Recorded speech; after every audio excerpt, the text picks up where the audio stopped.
Welcome back to Momentum Classes Rohtak. This is the part 2 of our chapter number 4 carbon and its compound. पिछले chapter के अंदर हमने half हमारी NCERT exercise पूरी कर ली थी. So let us now just complete our chemistry syllabus of class 10. जैसे कि आप सबको पता है कि हमारा आखिरी चैप्टर है. इस चैप्टर के अंदर हमने पहले पार्ट के अंदर ये बात करी थी कि कैसे हम स्ट्रक्चर्स बना सकते हैं, कैसे हम स्ट्रक्चर की नेमिंग करते हैं. आज हम इस चैप्टर का इस एक्सरसाइज के अंदर आपको सेकंड पार्ट के अंदर 2 से 3 ऐसे क्वेश्चन मिलेंगे जहां पर हम बात करेंगे सोप की, क्लींजिंग एक्शन ऑफ सोप, जो कि एक बहुत ही इंपॉर्टेंट टॉपिक बनता है हमारा सीबीएसई पॉइंट ऑफ व्यू से. उसी का पहला क्वेश्चन है बेटा, why does micelle formation takes place when soap is added to water.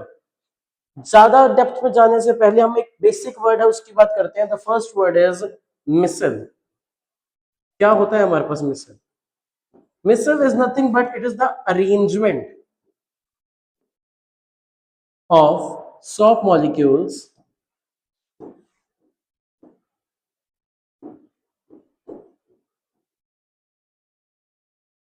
around the dirt or grease और ऑयल. देखिए, हम साबुन का यूज कब करेंगे कपड़े धोने के लिए? जब हमारे कपड़े गंदे होंगे, कपड़ों के ऊपर कोई डर्ट होगी, मिट्टी होगी, ग्रीस होगा या ऑयल के पार्ट्स होंगे. यही सब चीजें ही गंदा करते हैं हमारे कपड़ों को. तो जब हम किसी भी dirt, grease, oil containing cloth में हमारा सोप सॉल्यूशन डालते हैं या सोप सॉल्यूशन के अंदर ऐसा कोई कपड़ा डालते हैं, तो जो सोप के मॉलिक्यूल्स होते हैं बेटा, माइक्रोस्कोपिक, हमें बाहर से नहीं दिखेंगे but this will B microscopic. जब हम उसको माइक्रोस्कोपिक लेवल पर देखेंगे तो जो सोप का मॉलिक्यूल होगा वो अपने आप को डर्ट, ग्रीस और ऑयल के अराउंड अरेंज कर लेगा. कैसे करेगा जरा देखते हैं. उससे सबसे पहले हमें जानना पड़ेगा कि होता क्या है एक सोप मॉलिक्यूल. अब मैं आप सबसे पूछूं बेटा, व्हाट इज सोप? सबके दिमाग में इसकी ट्रांसलेशन आएगी साबुन. पर हम यहाँ पर सोप यानी कि उसकी ट्रांसलेशन की बात नहीं कर रहे हैं, हम उसकी केमिकल कॉम्पोजिशन की बात करना चाह रहे हैं. अगर हम इसकी केमिकल कॉम्पोजिशन की बात करते हैं तो दीज आर, सोप की भी डेफिनेशन है बेटा हमारे पास. दीज आर सोडियम और potassium salts of, these are the sodium or the potassium salts of long chain of fatty acids. तो सर आप तो बहुत ही हैवी हैवी वर्ड यूज करने लग गए. सबसे पहले देखो, बहुत इजी चीज है. फैटी एसिड की बात करते हैं. फैटी एसिड्स क्या होते हैं? देखो, हम आर से रिप्रेजेंट करेंगे एक long chain of carbon. R represents long chain of carbon. अब कार्बन की जब लंबी चेन होती है और उसके साथ एसिडिक ग्रुप जुड़ जाए यानी कि COOH. आर हमारे पास एक लॉन्ग चेन है, COOH एक कार्बोक्सिलिक एसिड है. तो जब एक बहुत बड़ी लंबी कार्बन की चेन होती है और एसिड जुड़ता है तो उसको हम नाम देते हैं बेटा फैटी एसिड. अभी हमने स्ट्रक्चर लिख दिया किसका? फैटी एसिड का. पर हमें क्या चाहिए? सोडियम या पोटेशियम सॉल्ट. तो यानी कि अगर हम इसका ये जो हाइड्रोजन पार्ट है इसको रिमूव कर देते, देखो H पॉजिटिव के फॉर्म में निकलेगा तो RCOO नेगेटिव, और साथ ही साथ अगर मेरे पास सोडियम या पोटेशियम आयन होगा तो ये जो मॉलिक्यूल कहलाएगा, this will be known as a soap molecule. क्या बोलेंगे इसको हम? Soap molecule. तो सोडियम और potassium salt of fatty acids is known as soap molecule. और इसी को हम स्ट्रक्चरली रिप्रेजेंट करते हैं लाइक दिस. ये जो हमारे पास ये जो जिगजैग लाइन है लंबी सी, ये होगी हमारी आर चेन. कौन सी चेन है? R chain. और ये जो हेड पार्ट है, this represents the ionic part. So this is the ionic part and this is the non-ionic part. यानी कि यहां पर कोई आयंस नहीं है और यहां पर सारे आयंस हैं. और हमारी केमिस्ट्री का बेटा एक गोल्डन रूल है, ध्यान रखेंगे. लाइक, ये तीन ही वर्ड है बेटा. तो केमिस्ट्री के 3 magical words are like, dissolves, like. These are the 3 golden words of chemistry. Like, dissolve, like. यानी कि एक आयनिक चीज आयनिक में ही डिसॉल्व होगी और एक नॉन आयनिक चीज नॉन आयनिक में। और पर हमारा जो सॉल्ट मॉलिक्यूल है वो तो दो नेचर रख रहा है, आयनिक भी और नॉन आयनिक भी। तो ऐसे स्ट्रक्चर्स जहां पर आयनिक और नॉन आयनिक दोनों पार्ट होते हैं, इनको एक स्पेसिफिक वर्ड दिया जाता है विच इज एम्फीफिलिक। क्या बोलते हैं इनको हम? एम्फीफिलिक, यानी कि एक ऐसा स्ट्रक्चर जहां पर आयनिक भी है और नॉन आयनिक भी है। अब जरा एक बात समझो बेटा, let us see this is our soap molecule, ये हो गया हमारा COO नेगेटिव Na पॉजिटिव, और ये जो पूरा पार्ट था this was the R part. अब जब मैं इसको पानी में डालूंगा बेटा H2O, चलिए आप सब मुझे पहले बताइए, वाटर इज आयनिक और नॉन आयनिक? यस, क्योंकि आप इसको तोड़ सकते हो H पॉजिटिव और OH नेगेटिव के अंदर, सो दिस इज आयनिक। तो अभी हमने कहा था लाइक डिसॉल्व लाइक, तो इस आयनिक के अंदर कोई आयनिक डिसॉल्व होगा। अब देखो जरा, ये वाला पार्ट तो डिसॉल्व होना चाहेगा और ये वाला पार्ट डिसॉल्व नहीं होना चाहेगा। तो जो चीजें बेटा पानी के अंदर जाना चाहती हैं they are known as hydrophilic. Hydro means water and philic means loving, यानी कि ऐसी चीजें जो वाटर में डिसॉल्व होना चाहती हैं। और जो चीज वाटर में डिसॉल्व नहीं होना चाहती they are known as hydrophobic. Hydro means water and phobic means fearing या हीटिंग, यानी कि जो उससे दूर जाना चाहता है। तो अब सोप मॉलिक्यूल के अंदर ऐसी खासियत है कि उसका एक पार्ट तो पानी की तरफ जाना चाहता है और एक पार्ट पानी की तरफ नहीं जाना चाहता। तो अब होगा क्या, चलिए देखते हैं। Late us see this is our beaker, इस बीकर के अंदर पानी है बहुत सारा, और ये हमारा जो पूरा है दिस इज आवर वाटर। इसमें हमने कैसा क्लोथ डाल दिया जहां पर ऑयल या डर्ट है। अब ध्यान रखना बेटा, जो ऑयल या डर्ट होती है या ग्रीस होती है दिस इज नॉन आयनिक, आयनिक नहीं होती। तो जैसे ही आप इसके अंदर सोप मॉलिक्यूल डालते हो, तो ये जो सोप मॉलिक्यूल्स होते हैं ये अपने आप को एक तरीके से अरेंज करते हैं, इस तरीके से। हो क्या रहा है यहाँ पर देखो, जितना भी हमारे देखो जो ये जिगजैग लाइन थी ये किस पार्ट को रिप्रेजेंट कर रही थी? हाइड्रोफोबिक, जो पानी से दूर जाना चाहता है। अब पानी से दूर जाने का मतलब ऑयल के पास जाना, क्योंकि वाटर आयनिक था और ऑयल हमारा नॉन आयनिक। तो नॉन आयनिक वाला पार्ट नॉन आयनिक की तरफ जाना चाहेगा और आयनिक वाला पार्ट आयनिक की तरफ जाएगा।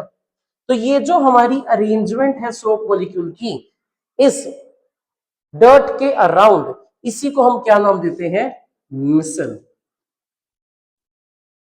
This arrangement of soap molecule around the dirt or oil or grease is known as missile. I hope so। ये डायग्राम बहुत इंपॉर्टेंट है, मतलब यूं लगा लो कि बोर्ड एग्जाम्स में ये डायग्राम तो यूज होगा ही होगा आपका। ये बीच में क्या हमारा ऑयल और dirt, these are the soap molecules या सोप सॉल्यूशन कह सकते हो, वाटर है, और डर्ट के अराउंड ये जो सोप मॉलिक्यूल अपने आप को अरेंज करेगा this will be known as micelle. चलो वापस हमारे क्वेश्चन पे आते हैं। Why does missile formation takes place? क्यों होती है, क्यों? अब आप जानते हो कि जो सोप होता है this is amphiphilic in nature. Amphiphilic means जिसके अंदर आयनिक और नॉन आयनिक दोनों पार्ट है। तो जैसे आप इसको वाटर में डालते हो विच इज आयोनिक, तो सोप का आयनिक पार्ट तो वाटर की तरफ जाएगा और नॉन आयनिक पार्ट वाटर से दूर जाएगा। Will a missile be formed in other solvents such as ethanol? अब इथेनॉल क्या होता है बेटा? C2H5OH and this is non ionic। जो हमारा इथेनॉल होता है वो क्या होता है? Non ionic. अब याद करो हमने पहले chapter acid base and salt वाले में क्वेश्चन पढ़ा था कि इथेनॉल और glucose despite having hydrogen atoms acidic behaviour show नहीं करते। क्यों? क्योंकि ये अपने आयंस के अंदर ब्रेक डाउन नहीं होगा।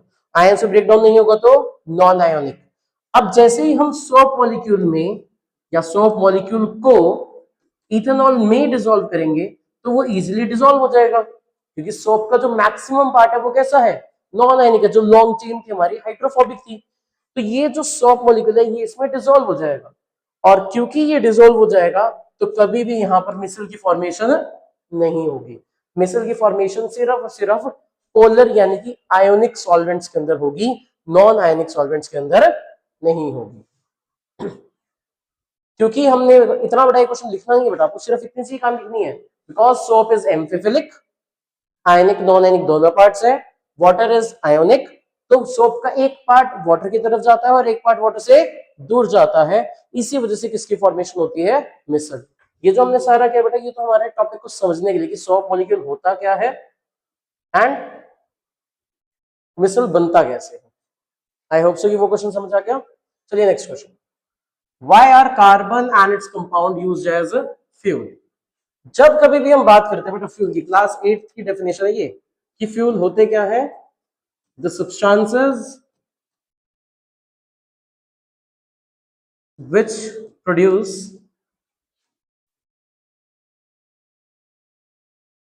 sufficient amount of energy, AMT dot समझना बेटा, amount of energy on burning, कि किसी चीज को अगर हम जलाएं और वो सफिशिएंट अमाउंट ऑफ एनर्जी देगा तो आप उसे क्या बोलोगे, फ्यूल। तो जितने भी हमारे कार्बन रिलेटेड कंपाउंड्स होते हैं, लेट अस से हम एक एग्जांपल से लेते हैं methane, CH4 is the name of methane. Now जब हम इसको बर्न करेंगे, बर्न करें यानी कि ऑक्सीजन के प्रेजेंस में, तो जैसे ही ये बेटा बर्न होगा so it will produce CO2, H2O, along with that it will produce high amount of energy। क्योंकि कार्बन का कोई भी कंपाउंड लोगे, अगर आप उसे ऑक्सीजन से रिएक्ट कराओगे, इस रिएक्शन का नाम बेटा स्पेसिफिक हमारे पास, this reaction is known as combustion. तब कभी भी बेटा कार्बन या कार्बन रिलेटेड कंपाउंड्स को कंबशन रिएक्शन यानी कि ऑक्सीजन की प्रेजेंस में करोगे बर्न, तो उससे क्या होगी, बहुत ज्यादा एनर्जी रिलीज होगी। अब पूछ रहे उन्होंने बहुत सारी एप्लीकेशंस में भी करते हैं हम, जैसे कि अगर आप बात करो एलपीजी, एलपीजी खुद एक कार्बन कंटेनिंग कंपाउंड है जिसका मेन कंपोनेंट प्रोपेन और ब्यूटेन होता है। अब जब इसको बर्न करते हमारे घरों में यूज करते हैं इसका एज अ फ्यूल। सेकेंडली कोल, कोल एक कार्बन कंटेनिंग कंपाउंड है जिसको हम प्रीडोमिनेटली कितने सालों से एज अ फ्यूल यूज करते आ रहे हैं। रीजन, क्योंकि जब भी इनकी कंबशन रिएक्शन होती है तो ये क्या प्रोड्यूस करते हैं, बहुत ज्यादा एनर्जी। प्लीज इस रिएक्शन को ध्यान रखना, कोई भी कार्बन या कार्बन रिलेटेड कंपाउंड है, अगर कंबशन रिएक्शन है तो दो ही प्रोडक्ट्स बनेंगे वहां पे, CO2 और H2O। अलॉन्ग विद दैट आपको क्या प्रोड्यूस करनी है, बहुत सारी एनर्जी। क्या ये रिएक्शन बैलेंस है, द आंसर इज नो। करें इस रिएक्शन बैलेंस जरा, लेट अस सी, यहां पर 2 है, now we have 2 into 4 oxygen, this is the required equation. एक कार्बन, एक, 4 hydrogen, 4 hydrogen, 4 oxygen and 4 oxygen. So this is why we use carbon and its compounds for the fuel purpose. What change will you observe if you test soap with litmus? अगर आप soap को litmus से करते हो, again formula याद करो बेटा soap का, RCOO नेगेटिव Na पॉजिटिव। अगर वो सोडियम सॉल्ट है तो ये फॉर्मूला रहेगा। याद करते हैं हमने chapter number 2 acid base and salt में एक चीज पढ़ी थी कि कोई भी अगर सॉल्ट है तो वो एक एसिड which is RCOOH और एक बेस which is NaOH, इनसे मिलकर बना होगा। Now NaOH is a strong base, carboxylic acid जितने भी होते हैं दे आर वीक एसिड्स। तो एक ऐसा सोल्ट जो कि वीक एसिड और स्ट्रॉन्ग बेस से मिलकर बना है, व्हाट डू यू एक्सपेक्ट, इसका नेचर कैसा होगा, weak acid strong base, the nature will be, yes the nature would be basic. अब हमें पता लग गया कि जो सोप सॉल्यूशंस होते हैं they are basic in nature. अब बताओ, अगर मैं इसे दोनों लिटमस से टेस्ट करता हूं, I test it with red litmus and I also test with blue litmus. Now इतना पढ़ने के बाद अब तुम लोग खुद बताओगे, बताओ जरा बेसिक सॉल्यूशन में अगर आप रेड लिटमस डालोगे तो क्या होगा, true, it will convert red litmus into blue, क्योंकि बेस का काम यही होता है रेड लिटमस को ब्लू में कर देना।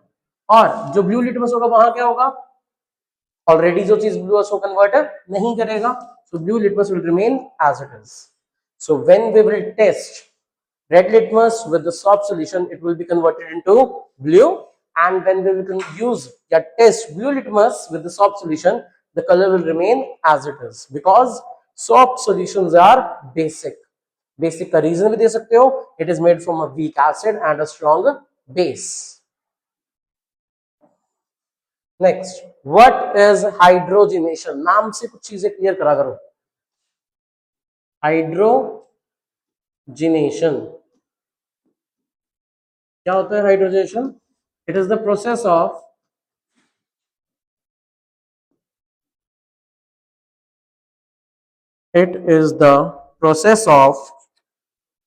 addition of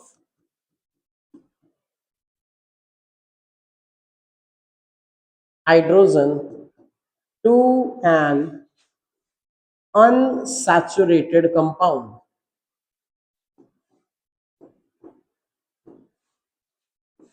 किसी भी बेटा अनसैचुरेटेड कंपाउंड में जब हम हाइड्रोजन को ऐड करते हैं तो वो प्रोसेस क्या कहलाता है? हाइड्रोजिनेशन. पर क्वेश्चन ये रहा sir, what is unsaturated compound? जितने भी हमारे बेटा ऑर्गेनिक कंपाउंड्स होते हैं, ऑर्गेनिक कंपाउंड्स चैप्टर की स्टार्टिंग में पढ़ा था. What are organic compounds? Carbon या कार्बन डेरिवेटिव, हाइड्रोकार्बन्स और उनके डेरिवेटिव से बनने वाले ऑर्गेनिक कंपाउंड्स होते हैं. They can be two things, either they can be saturated or they can be unsaturated. Saturated means which have single bond between carbon and carbon atoms. Unsaturated again दो type के होते हैं, either having double bond or having triple bond. Single bond वालों को बोलते हैं बेटा हम एल्केन्स, डबल वालों को एल्कीन्स एंड ट्रिपल वाले को alkynes. Alkanes, alkenes and alkynes. तो जो सिंगल बॉन्ड वाले हो गए वो तो सैचुरेटेड. अब देखो जिनमें पहले से सिंगल बॉन्ड है उसका हम और ब्रेक डाउन नहीं कर सकते, पर डबल और ट्रिपल बॉन्ड वालों को ब्रेक किया जा सकता है इनटू द सिंगल बॉन्ड. यानी कि आप अनसैचुरेटेड से क्या बना सकते हो? सैचुरेटेड बना सकते हो. तो अब कैसे बनाते हैं हम जरा देखते हैं. मान लीजिए हमारे पास एक एल्कीन है बेटा, कोई भी, सी डबल बॉन्ड सी. चलो इथीन की ही बात करते हैं सबसे पहले, बाकी चारों याद करो पिछली वीडियो में. एक कार्बन के कितने बॉन्ड होने चाहिए? 4. 1 2 3 और 4. जैसे ही मैं इसमें क्या ऐड करता हूं? Hydrogen molecule. अब होगा क्या? सबसे पहले ये जो डबल बॉन्ड है ये ब्रेक होगा. डबल बॉन्ड क्या होगा? ब्रेक. तो अब जैसे ही डबल बॉन्ड ब्रेक होगा, इन पे दो दो हाइड्रोजन पहले से थे, these two hydrogens were there already, but अब होगा क्या? ये जो हमारा हाइड्रोजन मॉलिक्यूल था, हाइड्रोजन मॉलिक्यूल कैसे बना होगा? H, सिंगल बॉन्ड H, ये भी ब्रेक होगा. So one hydrogen will shift to this carbon and the other hydrogen will shift to this carbon. तो यहां देखिए H H. पहले यहां क्या था? Double bond. Double bond means unsaturated. यहां कैसा बॉन्ड आ गया? अब सिंगल, यानी कि सैचुरेटेड. तो ये जो प्रोसेस है जहां पर हमने हाइड्रोजन मॉलिक्यूल को एक अनसैचुरेटेड कंपाउंड में ऐड किया to form a saturated compound, this process is known as hydrogenation. क्या बोलते हैं इस प्रोसेस को? Hydrogenation. What is its industrial application? भाई ये जो हाइड्रोजिनेशन प्रोसेस है ये यूज कहां पर होता है? दिस इज यूज्ड इन, सबसे पहले याद रखेंगे, this is used in hydrogenation of oils. इसमें यूज करते हैं हम इसको, हाइड्रोजिनेशन ऑफ ऑयल्स. जितने भी हमारे घर पे ऑयल्स आते हैं, फॉर्मूला क्या होता है? C double bond C, R1 R2 R3 and R4. यानी कि डबल बॉन्ड के अराउंड 4 डिफरेंट ग्रुप्स जुड़े होंगे. अब इसमें क्या ऐड करेंगे हम? हाइड्रोजन. एक चीज बेटा जरूरी याद रखना, ये जितनी भी रिएक्शन होती है ये बिना एक कैटलिस्ट के कभी नहीं होती. कैटलिस्ट क्या होते हैं? जो एक रिएक्शन की स्पीड को इंक्रीज या डिक्रीज करते हैं ताकि हम उसको इजीली स्टडी कर सकें. अब यहाँ पर जो कैटलिस्ट यूज हो रहे हैं वो कौन से हो रहे हैं? निकल पैलेडियम या प्लेटिनम। सिमिलरली यहां पर निकल, पैलेडियम या प्लेटिनम। ये कैटलिस्ट इस हाइड्रोजन गैस को स्टे करने के लिए एक बेस प्रोवाइड करते हैं, बस और कुछ नहीं करते। जैसे ये बेस होगा ये से रिएक्ट करेगा, ये अपना काम करके रिएक्शन से बाहर। अब होगा क्या, वही चीज जो हमने पिछले प्रोसेस में की थी। एक हाइड्रोजन, तो देखो ये H2 है, एक हाइड्रोजन इस वाले कार्बन पर और एक हाइड्रोजन इस वाले कार्बन पर। तो प्रोडक्ट क्या बनेगा हमारे पास finally, C single bond C, R1 R2 R3 R4। But अब होगा क्या, एक हाइड्रोजन इसके साथ और एक हाइड्रोजन इसके साथ। तो ये जो हमने इनिशियली सब्सटेंस लिया था, this is known as vegetable oil. जो हमारे घरों में हम वेजिटेबल से ऑयल यूज करते हैं, this is the formula of that substance. और ये क्या बना फाइनली हमारे पास, ये जो सब्सटेंस बना है, this is known as vegetable घी।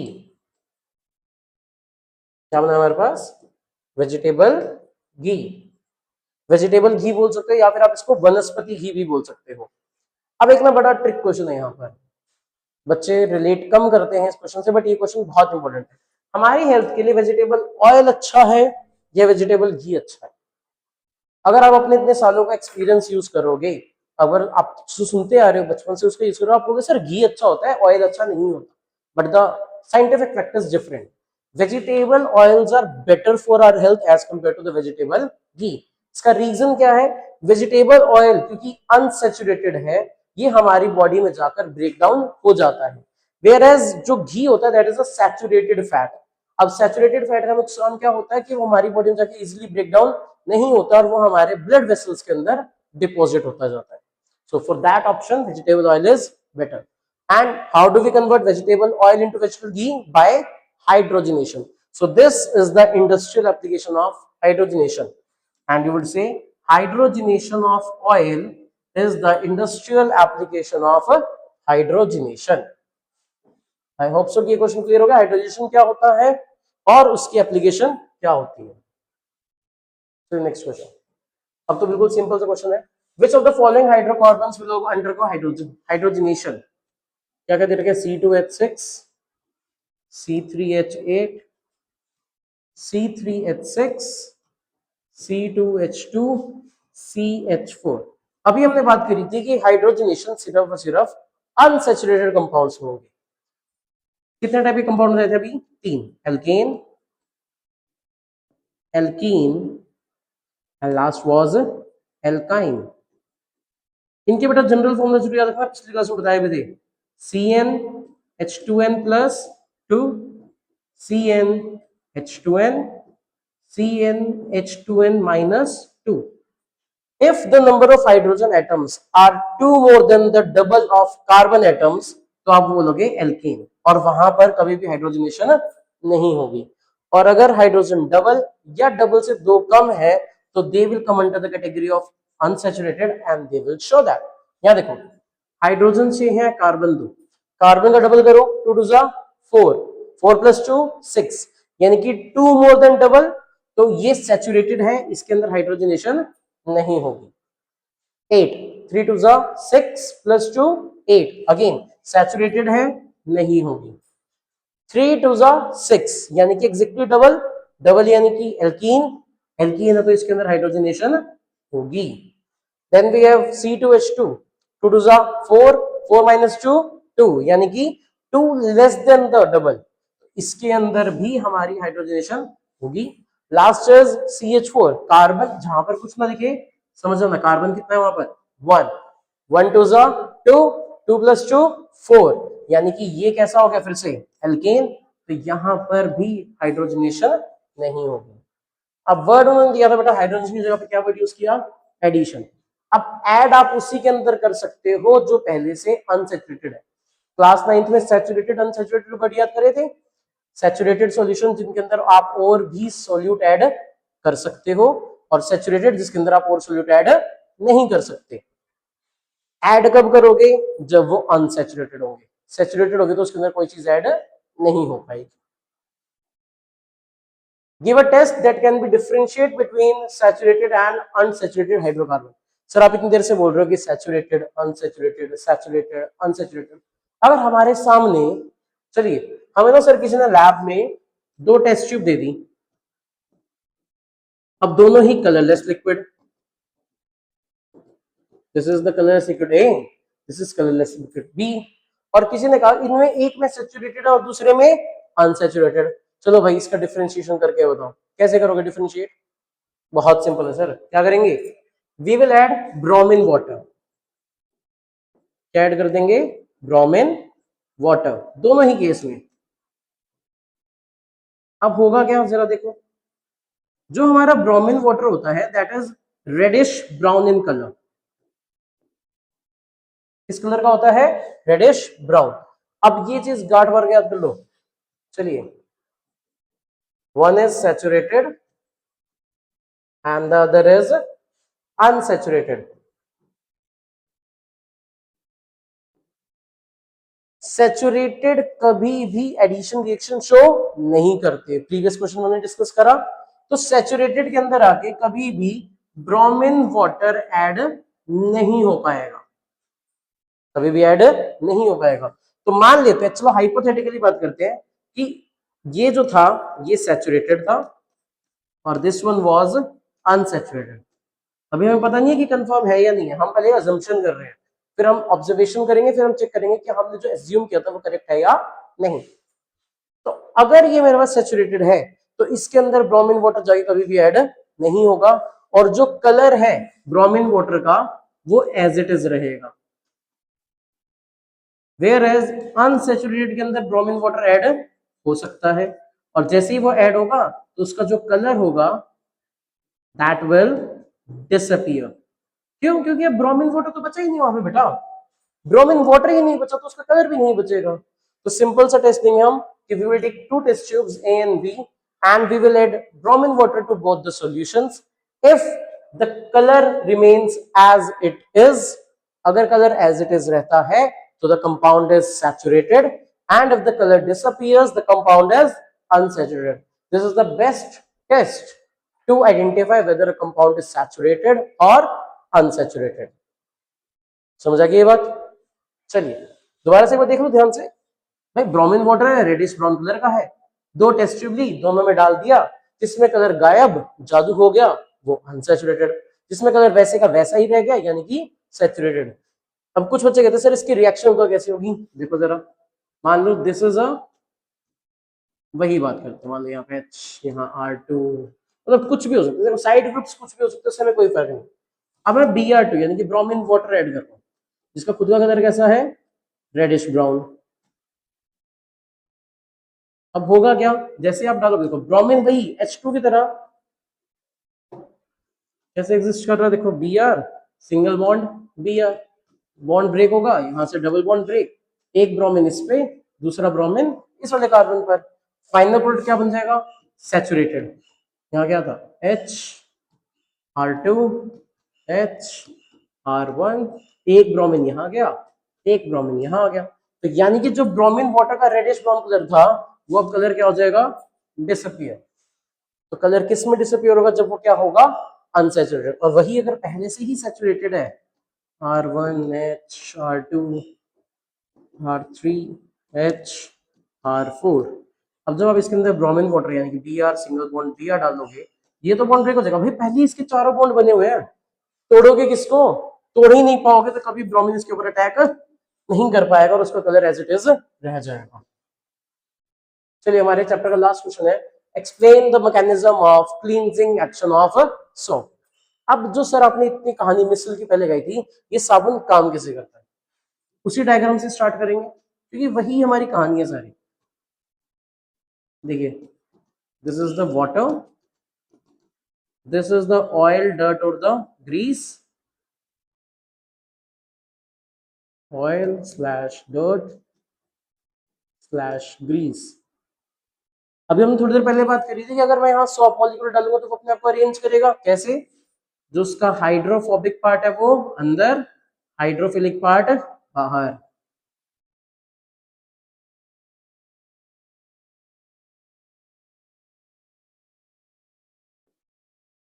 तो ये सभी सॉफ्ट मॉलिक्यूल्स ने इसके साथ क्या बना लिया, एक क्लस्टर बना लिया। इसी क्लस्टर ऑफ मॉलिक्यूल्स को हमने क्या नाम दिया था, ये जो पूरा बना, yes, this was known as micelle. जैसे ये मिसल बना, अब होगा क्या बेटा, आप ऑयल डर्ट को डायरेक्टली वाटर से क्लीन नहीं कर सकते। Reason, oil non ionic, water ionic, आपस में कभी भी डिसॉल्व नहीं होंगे। अब वो डिसॉल्व होंगे तो उसके थ्रू क्लीन भी नहीं होगा। बट अब हुआ क्या, जब ये हाइड्रोफोबिक पार्ट था हमारे सोप का, वो तो भाई सोप जैसा ही है, हाइड्रोफोबिक भी नॉन आयनिक था, सोप भी हमारा नॉन आयनिक था। अब वो दोनों के बीच में अच्छी खासी इंट्रैक्शन होगी और वो उसके सरफेस पे क्या करेगा, स्टिक कर जाएगा। ये जो सरफेस पे स्टिक करने का प्रोसेस है, इसके लिए भी एक नाम है, the name we call it as emulsification. यानी कि जो हमारे सोप का हाइड्रोफोबिक पार्ट होगा, that will stick on to the surface of the oil और डर्ट, जिसकी वजह से क्या होगा, when we will rinse the cloth, देखो हुआ क्या, हाइड्रोफोबिक पार्ट ऑयल से चिपक गया, हाइड्रोफिलिक पार्ट वाटर के साथ मिक्सअप हो गया। अब हाइड्रोफिलिक का वाटर के साथ एडअप होने का सबसे बड़ा फायदा क्या है हमारे लिए, जैसे ही हम क्लोथ को रिंस करते हैं, आपने अपनी मदर को देखा होगा बेटा, जब भी वो कपड़े धोते हैं लास्ट में कपड़ों को झाड़ा जाता है या फिर उससे पहले उसको बहुत अच्छे से रगड़ा जाता है। इसका रीजन क्या है कि जितने भी सॉफ्ट मॉलिक्यूल्स हैं वो सारे के सारे डर्ट के साथ अटैच हो जाएं, और जब हम उसको रिंस करेंगे तो वो वाटर के साथ डर्ट मॉलिक्यूल्स भी क्या हो जाएंगे, रिमूव आउट हो जाएंगे। तो इसका आप आंसर कैसे करोगे, सबसे पहले तो वही जो हमने पहला क्वेश्चन किया था इस वीडियो का, कि मिसल बनता कैसे है। A soft molecule has two ends, hydrophobic and hydrophilic. Hydrophobic part will attach to the dirt, hydrophilic part will attach to the water, and this arrangement of molecules will be known as micelle. After the formation of micelles, the hydrophobic parts get stuck onto the oil surface, और oil की surface पे stick होने के बाद within rinse of the cloth, the water will remove out of the cloth, and along with the water molecules, soap molecules will also come out. और उन soap molecule के centre में कौन था, डर्ट। तो जैसे ही सोप मॉलिक्यूल्स बाहर निकलेंगे, dirt will also come out. तो अगर आपको इसका आंसर लिखना है तो आप कैसे लिखोगे, इसका आंसर स्टेप्स में आता है। पहला स्टेप मिसल फॉर्मेशन,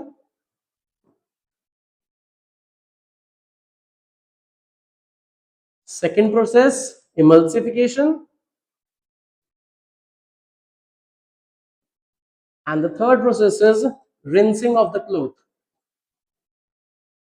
इसके अंदर सॉफ्ट मॉलिक्यूल्स अपने आप को अरेंज करेगा, इसमें सॉफ्ट मॉलिक्यूल डर्ट के साथ अटैच हो जाएगा, एंड इसके अंदर जब वाटर मॉलिक्यूल्स रिमूव आउट होंगे तो उसके साथ सोप मॉलिक्यूल्स भी बाहर, and we know that soap के साथ कौन निकलेगा बाहर, dirt.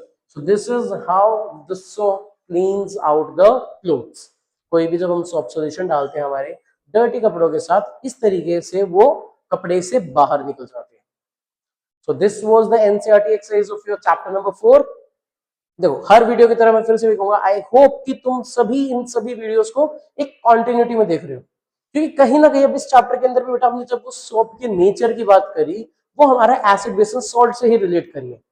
I would highly advice you all की कॉन्टिन्यूसली इन वीडियोस को देखो, पूरी एक सीरीज आपको मिलेगी बेटा यूट्यूब चैनल के ऊपर, तो go through that, and I will surely say that in topics के बाहर से क्वेश्चन कभी नहीं आते सीबीएसई एग्जाम्स के अंदर। हाँ कहीं ना कहीं उनकी स्टेटमेंट चेंज होती है, बट हमने हर क्वेश्चन को बेटा एज इट इज नहीं किया, हमने उसके डेप्थ में जाकर उसके टॉपिक को समझा है। तो इन टॉपिक से ही क्वेश्चन आएंगे, इसके बाहर से कोई क्वेश्चन नहीं आने वाला। So kindly go through this videos, I hope they will be helpful to you, and thank you so much.